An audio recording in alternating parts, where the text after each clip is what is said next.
Most homeowners think they're buying shingles, but in reality, you're buying a roofing system. And here's the thing that nobody talks about. You could have the exact same shingle installed on your house compared to your neighbors, and your roof can fail in year 10 compared to your neighbors, which can fail in, let's say, 30, 35 years. And why is that? Well, that's because a roof is not just shingles. It's made up of 7 components. We're going to dive into all 7 of those components one by one, and we're going to break down exactly where other contractors cut corners and what you need to look out for as a homeowner. So when you're hiring a contractor to replace your current roof, that you know exactly what material you're getting so your roofing system can last as long as the manufacturer says it should. Hey, I'm Teddy from Tetti Roofing, and in this video, we're going to go through each one of those 7 components, and we're going to break down each one of them. And what you're going to find is a lot of contractors cut corners on these components and how they're installed, and that's how they're able to present you a very low price. So when you're shopping for a roofing contractor, you do not want to make your sole decision on price alone, because price is what can cost you a fortune in the future if the roofing system is not installed with the proper material and installed the proper way. So let's break down the roofing system.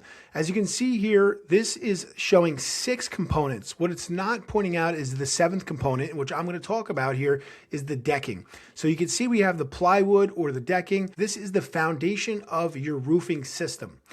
Why is this important? Well, it's like any other foundation. You have to make sure it's solid. If you build a house on a weak foundation, well, eventually that house is going to topple over. So you want to make sure your foundation is solid. How do we do that? We actually tear down your current roofing system to the decking so we can do a proper inspection. We want to make sure that that decking is solid. And if it's not solid, we're going to rip it off and we're going to replace it with new decking. Now, depending on your roof, how old it is and what's going on, you may replace 1 piece of plywood or you may replace 35 pieces of plywood. We don't know until we get down there and we rip all the materials off down to the decking. And this is the key part. You want to make sure your contractor is not just coming in and they're taking new materials and new components and they're just slapping them on top of the current components that you have. For example, they come in, they tear off your old shingles, but they're going to reuse the same underlayment. That is a major red flag. So that's the question number 1. If you're taking notes here, ask your contractor, are you tearing down all the current components from the current system down to the decking and doing a proper inspection on the decking? Okay, let's get into the first component besides the decking. So decking is part of the 7 components, but we're breaking down the 6 components that sit on top of the decking that make up your roofing system.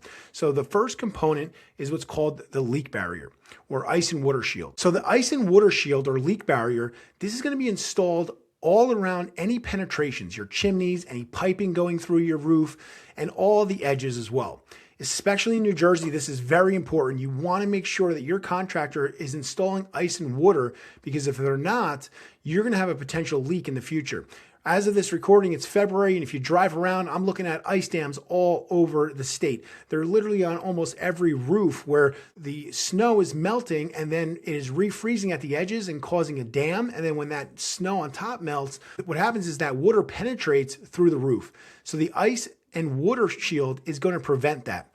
It's very, very important. This is super important that your contractor is installing ice and water shield around all penetrations and around all edges of the roof. Okay, let's go to the next component. This is the roof deck protection. Layer number 2, the roof deck protection or underlayment. Here's where some contractors will cut corners.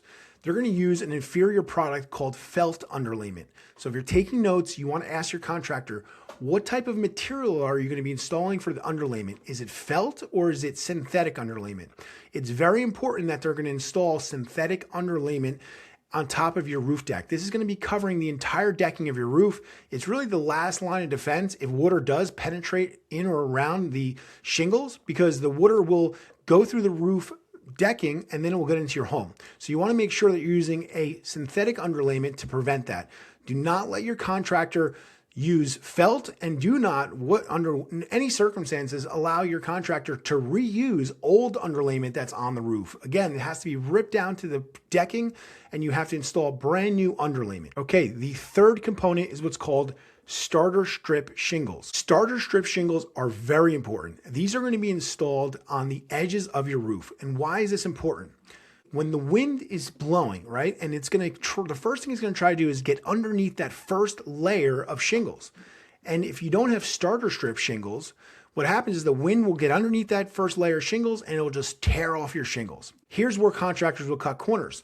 They take regular shingles and they flip them upside down, and they utilize them as a starter strip shingle. This is not okay. So you want to ask your contractor, and the reason they do this is because the regular shingles are cheaper than starter strip shingles.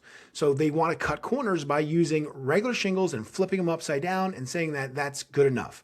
Absolutely not okay. If you want to get a proper roof system installed, you want to make sure your contractor is using starter strip shingles. You should see it on your contract. It should be laid out there exactly what they're going to be installing. And this is a question you want to write down. Are you using starter strip shingles? Very, very important. This is going to stop any wind from getting underneath that first layer of shingles and tearing your shingles off. This is going to help your roofing system last a lot longer. Okay, component number 4 is actual shingles. This is what everyone thinks they're buying, just shingles. Well, this is a part of your roofing system, but it's not the only part. Now, the shingles you're going to install is important. You want to pick the proper manufacturer. You don't want just any old shingle, no name brand shingle slapped on your roof, because that's not going to last a long time. You want a well-known brand. We install GAF shingles. We also install Atlas shingles. These are the 2 brands that we highly recommend. And you want to install architectural shingles. Why is that important? Well, you can install a 3-tab shingle. Not a lot of people do, but if a contractor recommends that because they want to give you a cheap roof, you need to run in the other direction. A 3-tab shingle is an inferior product. It's an old technology. Once again, that's a 20, 30-year-old technology. You want what's called an architectural shingle. Now, could you go up to a designer shingle? Yeah, you can, but unless you're in a house that's worth $1 million, $1.5 million, you're really not going to want to install a designer shingle on your roof. 90% of the roofs that we're installing are what's called architectural shingles. This is very important. You want to make sure you have a good quality shingle installed on your roof.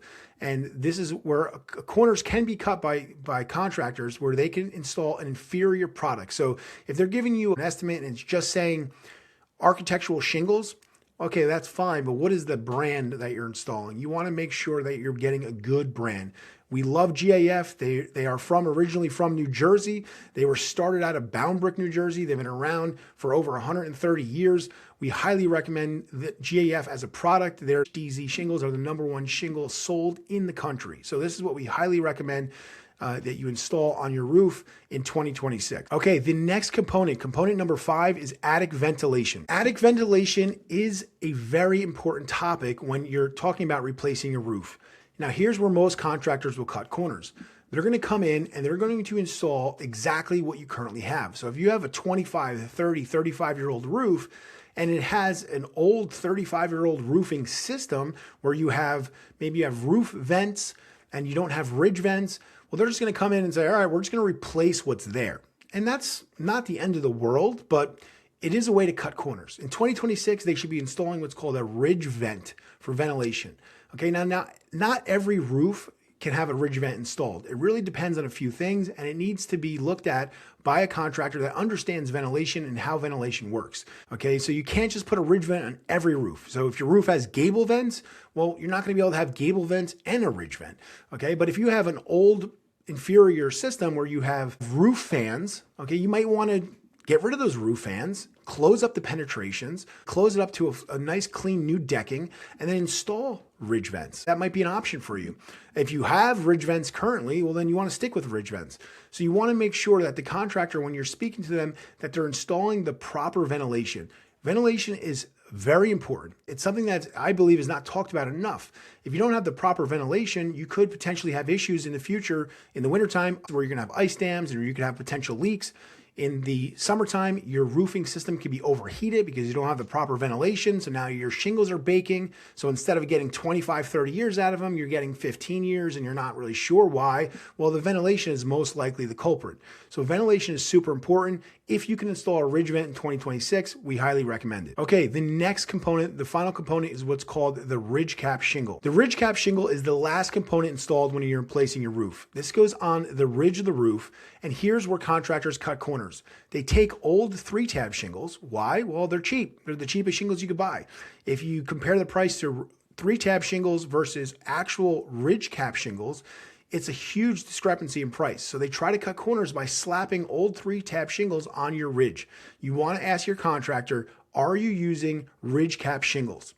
And if they say no, you want to run the other direction. This is a major red flag.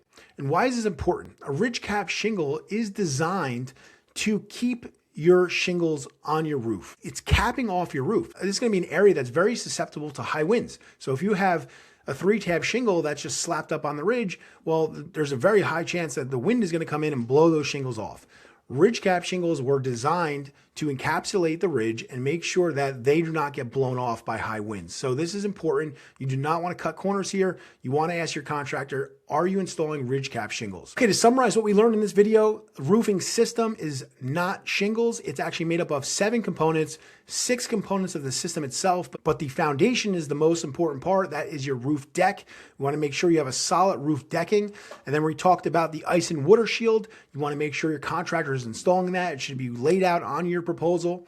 Then we're going to have the underlayment or the roof deck protection. Very, very important. You want to make sure that the contractor is installing synthetic underlayment versus felt. And then you're going to have the type of shingle. You want an architectural shingle, most likely. That's what you're going to be installing, unless you're upgrading to a designer or something even higher than that, like a slate roof or a cedar shake roof. But most likely you're installing an architectural shingle. Pick a good brand. You don't want just any old brand of architectural shingles. So that's a question you want to ask your contractor. What brand are you installing? After that, we have the ventilation. It's very important that you talk to your contractor about ventilation, what their plan is. Are they just replacing what you have? Are they upgrading it? That's important. You want to speak to your contractor about that. And then lastly is your ridge caps. You want to make sure that the ridge caps are actually ridge cap shingles. They're not old 3-tab shingles that are be putting on your ridge. So that is it. Those are the components of a roofing system. That's how contractors cut corners. Those are the ways, that's the type of material that they use to try to cut corners and the ways they try to cut corners to keep the prices down. So again, if you're shopping and you're shopping on price alone, well, these are the details that you need to understand, because you have a contractor who's coming in and he's telling you, hey, for $450 a square, I'm going to put a new roofing system on your roof. Well, you need to understand exactly what they're installing, how they are installing it. Are they clearing everything off to the decking? Like, are they putting the proper materials on? These are the questions you need to understand. Rewatch this video, understand the components. If you have any questions whatsoever in reference to a roofing system, feel free to call or text Tetti Roofing anytime, 908-617-1544. If you're in New Jersey and you have questions and you'd like to have us give you a quote on your roof replacement, feel free to call or text that number anytime.